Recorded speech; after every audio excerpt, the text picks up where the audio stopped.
Hello again, my friends. Once more I bring you greetings from the Center Church of Christ. We meet in the building located at 110 Hurst Street in Center, Texas. We're so thankful that you allow us to visit with you through this means of the internet. And our heart's desire and our prayer is that for our time together, that you'll find something we say a source of strength and encouragement and edification to you, and you'll be blessed by our message. You know, the book of Acts is the book that Dr. Luke wrote for us. It's that story of the church when the church was young.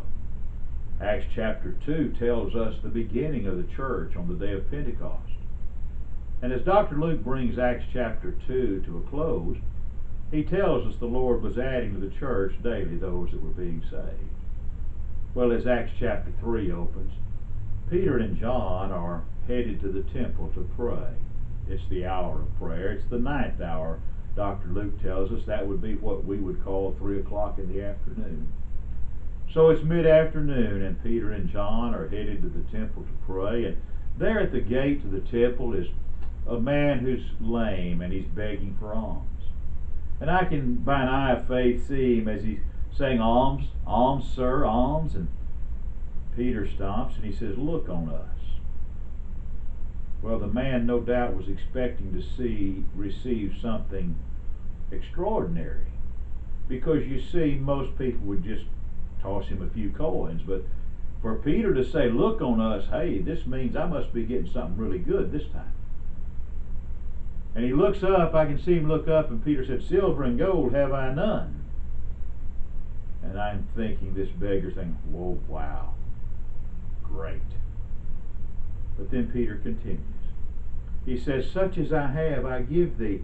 In the name of Jesus of Nazareth, rise up and walk." And Peter took him by the hand and lifted him up, and his feet and his ankle bones received strength, Dr. Luke tells us. The man jumps and runs, and he goes into the temple, and he's telling everyone about it. And so a crowd gathers around Peter and John. And so what's Peter to do except what any other self-respecting preacher would do? He preached. And he preached Jesus. And he talked about the resurrection of Jesus. Well, the record tells us that the number of men who believed was about 5,000. But talking about the resurrection, it upset the Sadducees. They got angry over this. So they laid hold on Peter and John. They brought them before the council, which would have been the Sanhedrin. They demanded to know, by what authority were you doing this? Well, Peter did just what he would do again. He preached to them.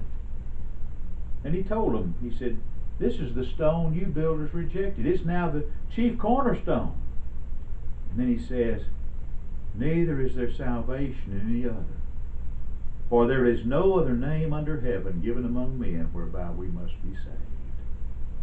And then, to me, one of the key verses in this whole story is in Acts chapter 4 and verse 13.